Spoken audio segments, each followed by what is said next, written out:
Alam mo ba na minsan mas madaling basahin ang body language ng babae kaysa sa mga salitang binibitawan niya, lalo na pagdating sa selos. Hindi lahat ng babae umaamin agad na nagsiselos sila.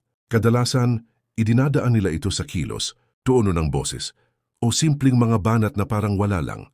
Pero kung marunong kang magbasa ng signs, mahuhuli mo na lang na, ay nagsiselos pala siya. Kaya sa video na to, alamin natin ang 10 signs na nagseselos ang babae kahit ayaw niyang aminin. Sign 1. Biglang nagiging mas tanong siya tungkol sa ibang babae. Ang unang sign, biglang curious siya tungkol sa ibang babae sa paligid mo. Kunwari, may nabanggit ka lang na kakilala mong girl sa trabaho o sa barkada. Biglang ang dami niyang tanong, sino siya? Matagal mo na siyang kilala? Maganda ba siya? At kahit sabihin niyang wala lang, mapapansin mong may kakaibang tono sa boses niya. Minsan parang casual, minsan parang may halong biro. Pero ramdam mo na may gustong malaman siya ng sobra. Hindi ibig sabihin na possessive agad ang girlfriend o babaeng ito. Pero kadalasan, curious siya kasi gusto niyang malaman kung threat ba yung girl sa kanya. Ayaw niyang ipakitang nagsiselos, siya kaya ginagawa niya. Itong parang simpleng usapan lang. Pero kung mapapansin mong paulit-ulit siyang nagbabalik sa topic ng babaeng iyon, malaking clue na nagsiselos siya. Minsan, may kasunod pa itong mga banat na parang wala lang, tulad ng so type mo pala yung mga ganong style ha? O kaya naman ay tatawa siya ng konti, pero may halong sarcasm.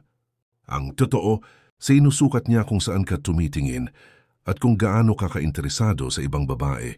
Kaya kung napapansin mong nagiging sobrang interesado siya sa kwento mo tungkol sa ibang babae, malaki ang chance na nagseselos siya kahit pilit niyang itinatago. Sign 2. Nagiging tahimik o malamig bigla. Ang pangalawang sign, biglang nagiging tahimik o malamig siya sa'yo. Alam mo yung tipong kanina lang okay kayo, kwela siya at madaldal, tapos bigla na lang parang ang lamig ng hangin. Hindi dahil pagod siya o wala sa mood kadalasan, may narinig o nakita siya na hindi niya nagustuhan. At dahil ayaw niyang umamin na nagsiselos siya, pinipili niyang manahimik. Mapapansin mo rin na parang nag-iiba yung energy ng usapan niyo. Dati nagre-reply siya ng mahaba. Ngayon isang okay o emoji na lang. Minsan pa nga hindi siya nagre-reply agad kahit alam mong online naman siya. Ang tahimik na selos ay isa sa pinakadelikado kasi mahirap hulaan kung ano talaga ang nasa isip niya. Pero madalas, may kasama itong subtle na mga kilos gaya ng hindi na siya tumitingin diretso sa'yo o bigla siyang busy kahit wala naman siyang ginagawa kanina. Kung mapapansin mong ganito ang ugali niya, lalo na pagkatapos mong mabanggit ang isang babae o isang sitwasyon na posibleng makapagselos sa kanya, malaking chance na nagsiselos siya pero ayaw lang niyang umamin. Para bang pinaparamdam niya sa'yo na may napansin ako pero ikaw na ang bahalang mag-gets. Sign 3. Biglang nagiging clingy o sweet ng sobra. Ito yung medyo opposite ng pagiging malamig. Ang third sign, biglang nagiging clingy o extra sweet siya. Kung napapansin mo na biglang gusto kanyang kasama lagi, laging naghahanap ng oras para sa'yo. O kaya naman ay biglang nagpapadala ng mga sweet messages na hindi naman niya usual ginagawa, posibleng may selos na involved dyan. Hindi ibig sabihin na masama yun, pero ang totoo, minsan ginagawa ito ng babae para masigurado na ikaw pa rin ang focus mo at hindi yung ibang babae. Para bang gusto niyang iparamdam na andito ako, wag kang maghanap ng iba. May mga pagkakataon pa nga na maglalambing, siya ng sobra tulad ng biglang mangungulit, tatawag ng walang dahilan. O kaya magpapabebe. Kung first time niya gawin yon o biglang dumoble, yung level ng sweetness niya, matapos mong mabanggit ang ibang babae o matapos isang situation na pwede siyang magselos, malaking posibilidad na ito ay dahil hindi niya kayang sabihing nagsiselos siya. Sa madaling salita, yung pagiging sobrang sweet niya ay hindi lang simpleng mood swing. Kadalasan, may pinagmumulan itong emosyon na hindi niya masabi ng direkta at yun ay selos. Sign 4. May pasaring o biro na may halong totoo.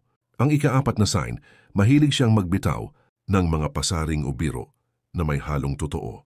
Kunwari may nabanggit kang babae o nakita kanyang may ka-text. Sabihin niya bigla, baka siya na yung bago mo ha, sabay tawa. O kaya ingat ka, baka magustuhan mo siya at iwan mo ako.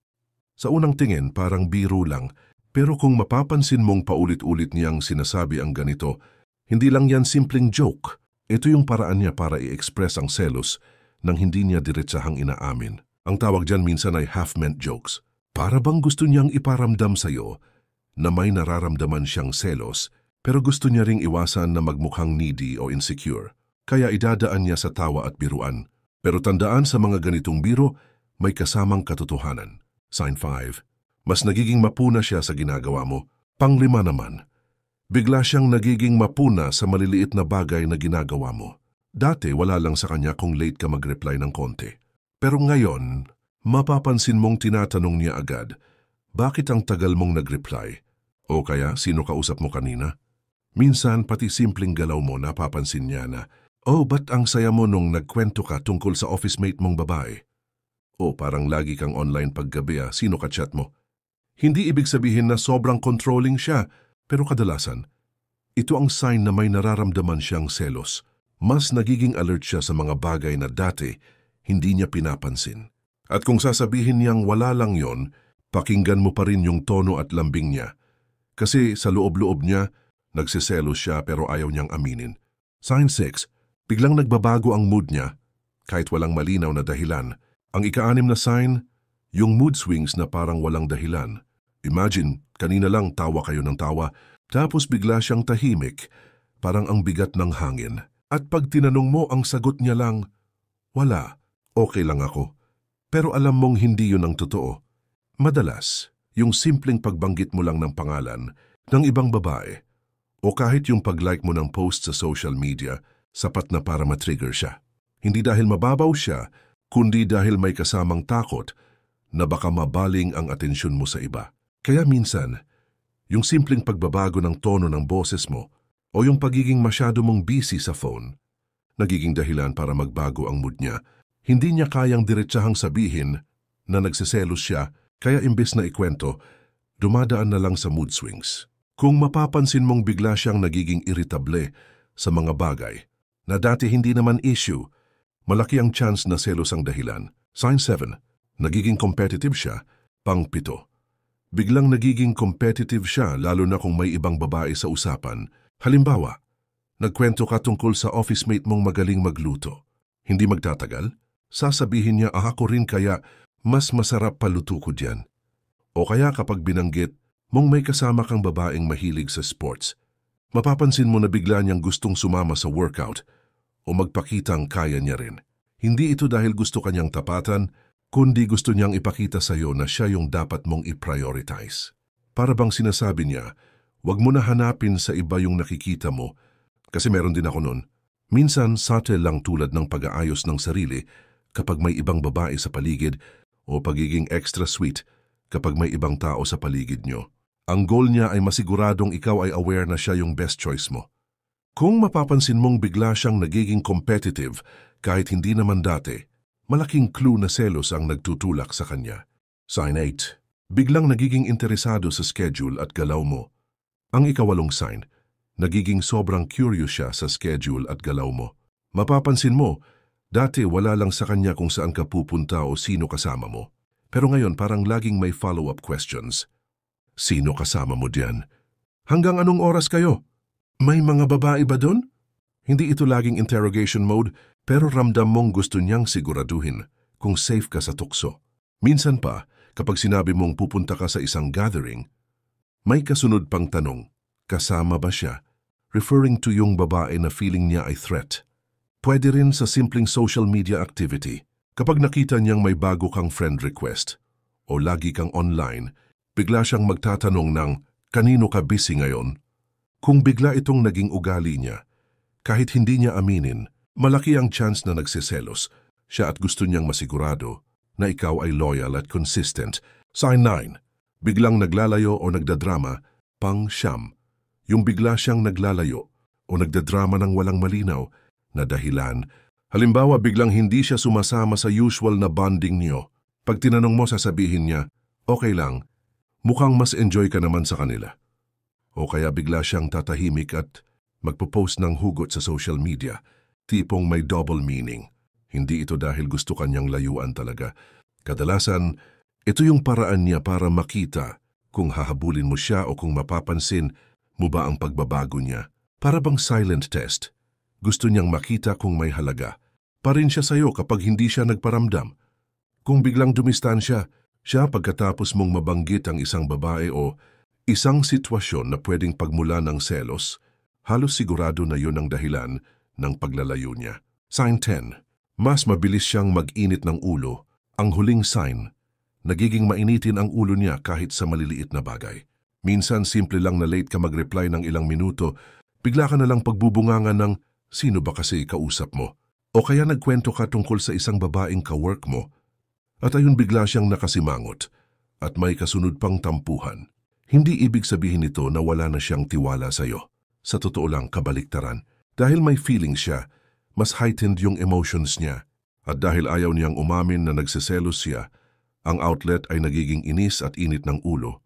Kaya kung mapapansin mong mas madalas siyang magalit sa mga maliliit na bagay, subukan mong balikan kung may connection. Ito sa mga moment na nababanggit o nakikita niya yung ibang babae. So ayan, kompleto na natin ang 10 signs na nagsiselos ang babae kahit ayaw niyang umamin. Kung mapapansin mo, hindi palaging diretso ang selos ng babae. Minsan dumadaan yan sa mood swings, mga biro na may halong totoo, o kaya sa pagiging sobrang sweet ng hindi mo inaasahan. At lahat ng yon may isang dahilan lang, mahal ka niya at ayaw kanyang mawala. Ngayon curious ako, sa 10 signs na to alin yung pinaka-nakarelate ka? Baka may naalala kang eksena sa relasyon mo ngayon, o baka naman ikaw mismo yung gumagawa ng ilan dito? I-share mo sa comments para mapag-usapan natin, baka makatulong pa sa iba na mas maintindihan ang partner nila. At kung nagustuhan mo itong video, bigyan mo ng like at i-share para mas marami pang makarelate at matuto. Tungkol sa nature ng babae at relasyon, huwag mo ring kalimutang mag-subscribe at i-click yung notification bell para lagi kang updated sa mga susunod pa nating videos na siguradong makakatulong sa iyo. Salamat sa panonood, ingat palagi at kita-kits tayo ulit sa susunod na content.